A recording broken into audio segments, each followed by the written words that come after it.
agree with. I'd like to say a little bit about the kind of relationship in which I think man's estrangement can be healed, as I see it from my own experience. For example, when either of us talk about the courage to be or the tendency to become oneself, I feel that perhaps that can only be fully achieved in a relationship.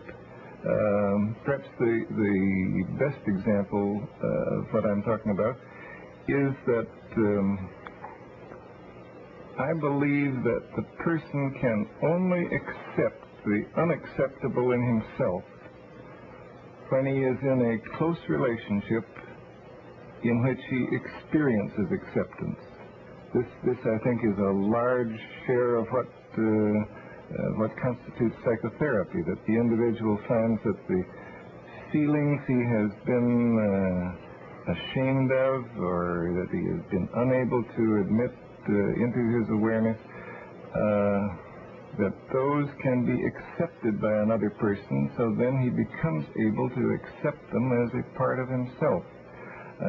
I don't know too much of your thinking about interpersonal relationships, but I wonder how that sounds to you.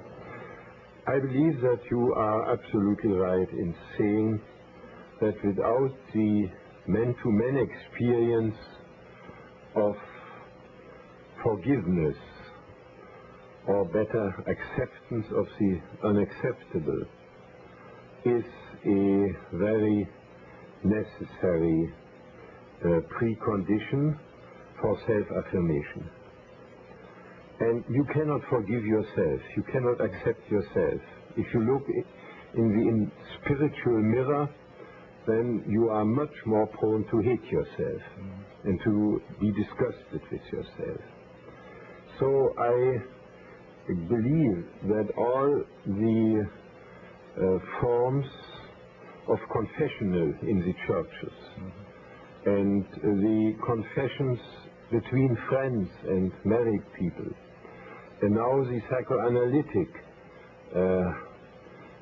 confession of one's deeper levels, which are opened up by the analyst, that without these things there is no possibility of experiencing something of which, however, I would say it belongs ultimately to another dimension, the dimension of the ultimate, let me call it preliminarily.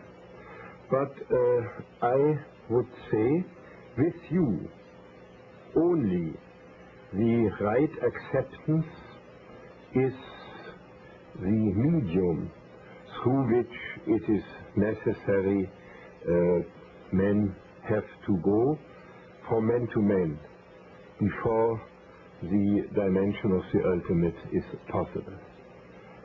And I may add here that I have not used often anymore the word forgiveness, because this often produces a bad superiority in him who forgives and the humiliation of him who is forgiven.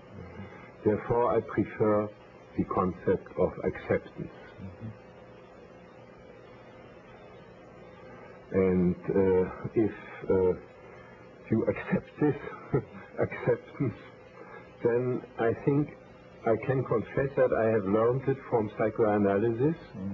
I have learned to translate a theological concept which doesn't communicate any longer, and replaced it by the way in which the psychoanalyst accepts his patient, not judging him, not telling him you must first be good, otherwise I cannot accept you, but accepting him just because he is not good, but he has something in himself which wants to be good.